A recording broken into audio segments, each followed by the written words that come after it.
வணக்கம். இரவு நேர பிரதான செய்திகளின் ஊடாக நர்மதா சிறையில் முதலில் தலைப்புச் செய்திகள். 10க்கு மேல் உயர்கிறதா பேருந்து கட்டணம், வெளியான அறிவிப்பு. வதுப்பக பொருட்களின் விலை உயர்கிறதா, நாளை இறுதி முடிவு. ஈரானால் சிதைக்கப்பட்ட நகரத்தில் நெதன்யாகு ஆத்திரத்தில் வெளியிட்ட எச்சரிக்கை. இனி விரிவான செய்திகள்.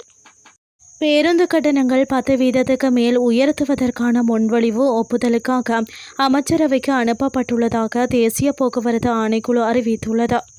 எரிபொருள் விலை அதிகரிப்பினால் ஏற்பட்டுள்ள சவால்களை கருத்தில் கொண்டு வெதுப்பக உற்பத்தி பொருட்களின் விலைகளை அதிகரிப்பது தொடர்பில் நாளை தீர்மானிக்கப்பட உள்ளதாக அகில இலங்கை வெதுப்பக உரிமையாளர்கள் சங்கம் தெரிவித்துள்ளது.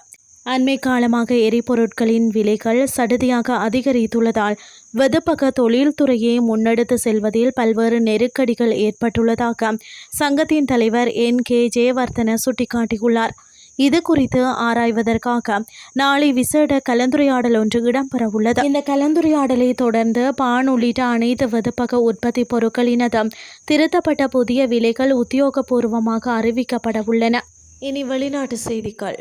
ஈரானால் தாக்கப்பட்டதற்கு இஸ்ரேலிய நகரமான அராத்தை நேரில் சென்று பார்வையிட்டுள்ள இஸ்ரேல் பிரதமர் பெஞ்சமின் நெதன்யாகு பொதுமக்கள் வசிக்கும் பகுதியை தாக்கியதற்காக ஈரானை கடுமையாக எச்சரித்துள்ளார்.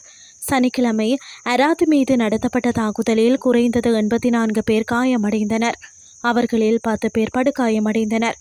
அத்தோடு டிமோனோ நகரமும் ஒரு தனிப்பட்ட பாலிஸ்டிக் ஏவுகணை தாக்குதலில் தாக்கப்பட்டது.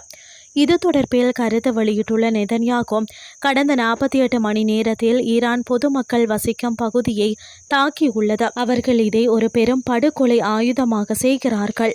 அதிர்ஷ்டவசமாக யாரும் கொல்லப்படவில்லை, ஆனால் அது அதிர்ஷ்டத்தால் நிகழ்ந்தது, அவர்களின் நோக்கத்தால் அல்ல.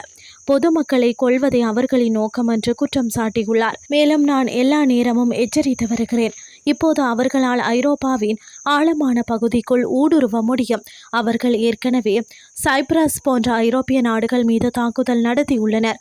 அவர்கள் அனைவரையும் தங்கள் இலக்காக கொண்டுள்ளனர் என்றும் அவர் கூறியுள்ளார். அத்தோடு ஈரான் ஒரு சர்வதேச கடல்வழி பாதையை ஒரு எரிசக்தி பாதையாக தடுத்த முழு உலகையும் மிரட்ட முயற்சிக்கிறது என்றும் நெதன்யாகு தெரிவித்துள்ளார்.